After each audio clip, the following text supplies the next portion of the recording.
ఈ తేనెటీగల పెంపకంలో ఏ జాతి బీస్ని మనం ఎంచుకోవాలి, అసలు ఎన్ని రకాల జాతులు ఉంటాయి ఇందులో, మేము ఏ రకం జాతిని ఎంచుకొని ఈ తేనెటీగల పెంపకం అనేది చేస్తున్నాము అన్నీ ఈ వీడియోలో చెప్తాను, చూసేయండి. మొత్తం మన తేనెటీగలలో 4 రకాలు ఉంటాయి. మొదటిది వచ్చేసి ఎపిస్ డోర్సెటా అంటాం అనమాట.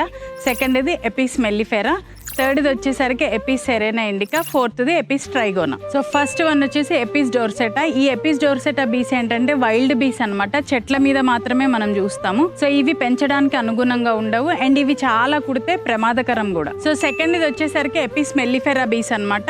మేము పెంచేవి కూడా ఇవే. సో ఇవి వచ్చేసి యూరోపియన్ బీస్, ఇవి పెంచడానికి అనుగుణంగా ఉంటాయి. థర్డ్ వన్ వచ్చేసరికి ఎపిస్ సెరెనా ఇండికా, ఇవి కూడా పెంచడానికి అనుగుణంగా ఉండే బీస్ అనమాట. ఇవి మనం బాక్సెస్ లో పెట్టి పెంచొచ్చు. ఇవి మన ఇండియన్ బీస్, సో ఈజీగా మైగ్రేట్ చేసుకోవచ్చు, హనీ కూడా ఎక్స్ట్రాక్ట్ చేయొచ్చు. ఫోర్త్ వచ్చేసరికి ఎపిస్ ట్రైగోనా అనమాట. సో ఇవి స్టింగ్లెస్ బీస్, అంటే వీటికి ముళ్ళు ఉండదు, ఇవి కర్వవ్ అనమాట. మనల్ని పుట్టతేనె అంటాం కదా, అడవులలో చెట్లకి వాటికి ఇట్లా చిన్న పుట్టలాగా పెడుతుంది. ఆ హనీ కూడా మనము స్ట్రాతో తీసుకోవాలి, బబుల్స్ చేసి అందులో హనీ పెడుతుంది అనమాట.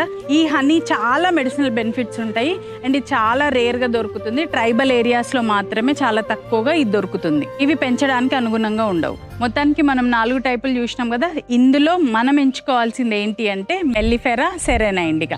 అండ్ పాలినేషన్ కి 2 యూజ్ అవుతాయి. ఇట్లాంటి ఇన్ఫర్మేటివ్ వీడియోస్ కోసం ఏం చేయాలి, మన అకౌంట్ ని ఫాలో అయి పెట్టుకోండి. ప్యూర్ హనీ కోసం కింద స్క్రోల్ అవుతున్న నెంబర్ కి కాల్ చేయండి, లేకపోతే బయోలో మన లింక్ ఉంటుంది వెబ్సైట్ ది, అక్కడికి వెళ్ళి పర్చేజ్ చేసుకోండి. అప్పటి వరకు బాయ్.